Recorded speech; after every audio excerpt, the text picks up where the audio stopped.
今回はこれから絵を描こう、もしくは絵を描き始めたばかりの時にぶつかってしまう問題5つを取り上げて解決法や心得についてお話をしていこうと思うのであるぞ。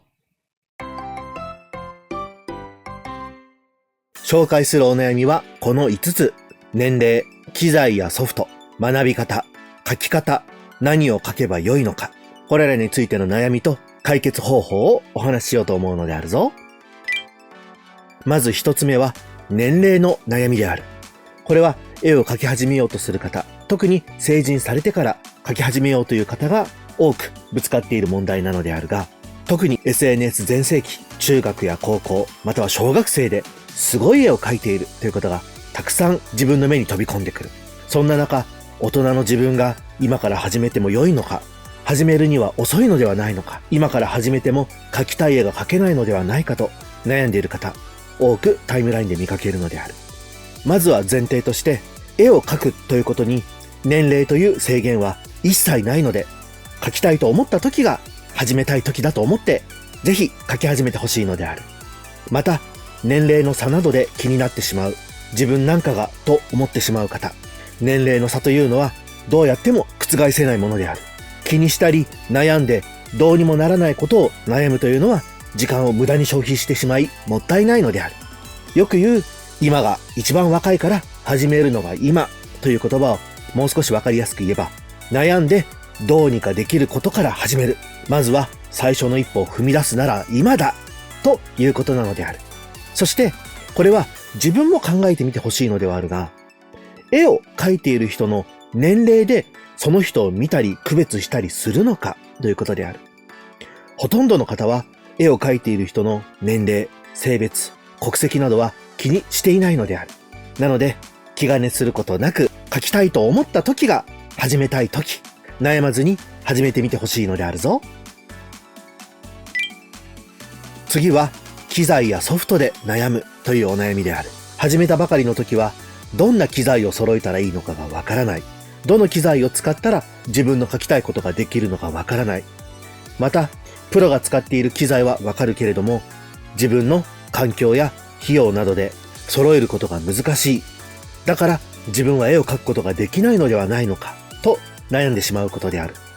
これは絵を描くということ自体には特に高い機材でなくてはいけない、この機材じゃないと描けないということはほとんどないのである。なので、まずは自分の手持ちの機材から始めてみてはいかがであろうか。例えば、この今動画をスマホで見ているのであれば、スマホでお絵描きをするためのアプリやツール、デバイスなども近年では多数揃ってきておるであるし、お絵描きのアプリも無料でたくさん使えるものがあったりするのである。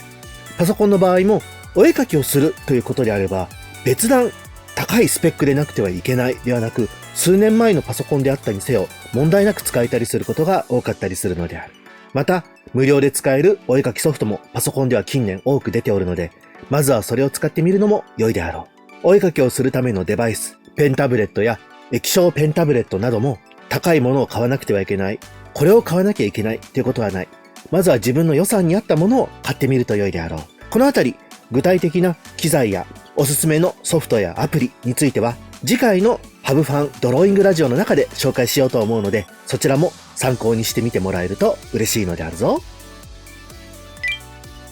3つ目のお悩みは、学び方で悩むである。絵を学ぶためには、専門学校や美術大学などに行かないと学ぶことはできないのかと悩んでしまう方、意外と多かったりするのである。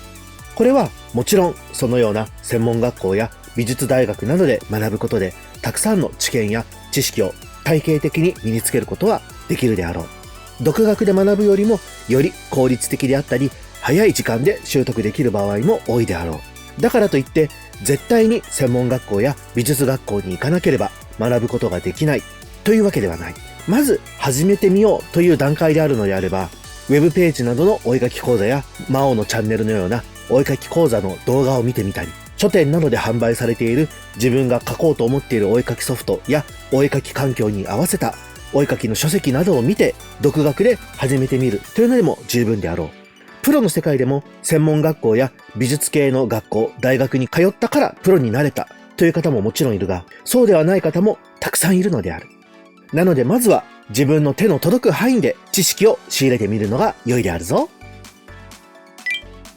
そして絵を描き始めた際に悩む悩みとしてあるのが描き方で悩む。これは作風やツールの使い方などでこれで本当にいいのだろうか、自分の描きたい描き方ができるのだろうかと悩んでいる方が多くいらっしゃるのであるが、まずはツールの基本的な操作や何を触ると何のツールがどこにあってそれを使うとどうなるのかというのをしっかりと感覚ではなく知識として学ぶことが大事なのであるぞ。その上で自分の書きたいこと、やってみたいツールなどを使ってみて、それが自分の求める作風に必要なものなのかどうかというのを確かめることができるのである。なので基礎を知ることで応用を知ることができる。そのためにはまず一通りの使い方を学んでみると良いであろう。お絵かきツールやお絵かきソフトの学び方、様々な塗り方などは魔王のチャンネルでも多数紹介しておるので、再生リストなどから気になったものを見てもらえると嬉しいのであるぞ。そして絵を描き始めた際やこれからいざ描こうという時にぶつかってしまうのが何を描けばいいのか悩むである。このお悩みにぶつかる方、実は非常に多くいるのである。絵を描きたいんだから描きたいものがあるんじゃないのって思うかもしれないが、例えてみれば何でもできるキッチンで食材も機材も全て揃っている。さあ好きなものを作っていいよと言われてしまうと意外と何を作ればよいのかわからない。そんな料理の世界と同じように絵の世界でも似たような悩みにぶつかってしまう方がいるのである。今回は簡単に紹介をするが、まずは好きなアニメ作品や描いてみたいモチーフなどをリスト化してみて、それをまず模写したり描いてみたりしてはいかがであろうか。これは技術的な不安、例えばツールの使い方がわからないや初めて触るデバイスなどで物おじしてしまった結果、何を書けばいいのかがわからないという状態になっている方も多くいるので、先述した基本的な使い方をマスターするというところから始めてみれば、自分のお絵かき環境、お絵かき周りが整うことで書きたいものというのが見えてくる場合もあるのであるぞ。またこの何を書いてみたらいいのかがわからない、何を書いたらいいのかがわからないという方に向けた動画を次回第4回目のラジオで紹介しようと思うので、そちらも楽しみにしていただけると嬉しいのであるぞ。というわけでいかがだったであろうか。様々なこれから書き始めようという人たちのお悩み5つにお答えを出してみたのではあるが、どれにも等しく言えるのは、悩むよりまず手を動かしてみよう。そんなにお絵かきは怖くないよということなのである。特にデジタルのお絵かきというのはやり直しや修正がたくさん何度でもできるものでもあったりするので、アナログで描くときよりも気兼ねなく描けるということも実際にちょっと描いてみれば分かってくることでもあるとは思うので、楽しく、そして怖がらず絵を描き始めてもらえたら嬉しいのであるぞ。ではでは、なのである。動画のご視聴誠に感謝なのであった。よければチャンネル登録、高評価をしていただけると嬉しいのであるぞ。それではまた次回、ハブファンドローイングラジオであった。